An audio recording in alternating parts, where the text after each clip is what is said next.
পবিত্র কাবার আদলে তৈরি হয়েছে স্টেজ, আর সেই স্টেজে নাচ গান করছেন জনপ্রিয় শিল্পী জেনিফার লোপেজ ও সেলিন ডিয়ন। এমন কিছু ছবি ও ভিডিও ছড়িয়ে পড়েছে সামাজিক যোগাযোগ মাধ্যমে।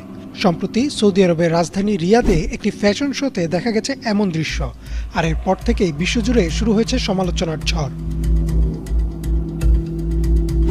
13 নভেম্বর রিয়াদে লেবাননের তারকা ফ্যাশন ডিজাইনার এলিসাবের ক্যারিয়ারে ৪৫ বছর পূর্তি উপলক্ষে আয়োজন করা হয় এক বিশেষ অনুষ্ঠানটিতে ফ্যাশন শোয়ের পাশাপাশি ছিল নাচ গানের আয়োজন।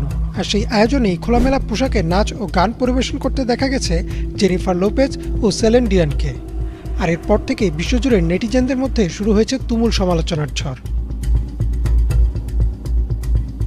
অনেকেই বলছেন, হজ ও ওমরার দেশ সৌদি আরব দিন দিন পরিণত হচ্ছে পাপের স্বর্গরাজ্যে।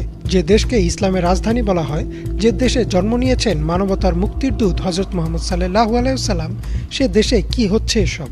এই ঘটনা ছাড়াও সাম্প্রতিক সময়ে এমনই আরও বেশ কিছু ঘটনা ঘটতে দেখা গেছে এই দেশটিতে। 2022-23 অর্থবছরে সৌদিতে 900 মিলিয়ন রিয়েল মূল্যের সিনেমার টিকিট বিক্রি হয়, বাংলাদেশি মুদ্রায় যার মান হয় প্রায় 60 লক্ষ কোটি টাকা। ভবিষ্যতে কিভাবে এই সংখ্যা আরও বাড়ানো যায় তার জন্য সৌদি ফিল্ম কমিশন গঠন করেছেন মোহাম্মদ বিন সালমান। দেশটিতে বর্তমানে 69টি হল রয়েছে, যাতে 627টি পর্দায় প্রতিনিয়ত চলছে হলিউড ও বলিউডের সিনেমা। আর এসব সিনেমা মুসলিম সংস্কৃতি থেকে কতটা দূরে তা বলাই বাহুল্য। সম্প্রতি রুমি আল কাহতানি নামের এক সৌদি মডেল মিস ইউনিভার্স প্রতিযোগিতায় অংশগ্রহণ করেন, যেখানে তাকে খোলামেলা পোশাকে কালেমা খচিত সৌদি আরবের পতাকা হাতে দেখা যায়। এই ছবিও সামাজিক মাধ্যমে তুলেছিল সমালোচনার ঝড়।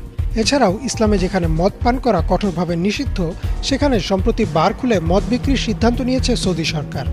যদিও আপাতত এই বারে প্রবেশের অনুমতি পাবে শুধুমাত্র অমুসলিম বিদেশি কূটনীতিকরা। শুধু মদ বা সিনেমা না, সৌদিতে নিয়মিত হচ্ছে পপ কনসার্টও। বিশ্বখ্যাত বিভিন্ন পপ তারকা জাস্টিন বিবার, এমনকি কোরিয়ান পপ ব্যান্ড বিটিএসেরও কনসার্ট হয় দেশটিতে। বিভিন্ন ছবি ও ভিডিওতে দেখা যায় কালেমার পতাকার সামনে নিয়েই দিব্যি চলছে পপ কনসার্ট। এছাড়াও নিয়মিত হচ্ছে বিভিন্ন শো, যাতে হলিউড বলিউডের তারকারা পারফর্ম করে থাকেন। এছাড়াও আরও একটা ঘটনা নজরে আসে বেশ কিছুদিন আগে। সৌদি আরবে পালিত হচ্ছে পশ্চিমা উৎসব হ্যালোইন। সামাজিক যোগাযোগ মাধ্যম ও বিশ্বের বিভিন্ন গণমাধ্যমে প্রকাশ পাওয়া ছবিতে দেখা যায় সেখানকার বাসিন্দারা উদ্ভট পোশাকে শয়তান বা প্রেতের সাজে রাস্তায় রাস্তায় ঘুরে বেড়াচ্ছেন আর হ্যালোইন উৎসব পালন করছেন। এই উৎসব ইসলামের মৌলিক শিক্ষার সাথে সাংঘর্ষিক, তবুও তা পালিত হচ্ছে সৌদিতে।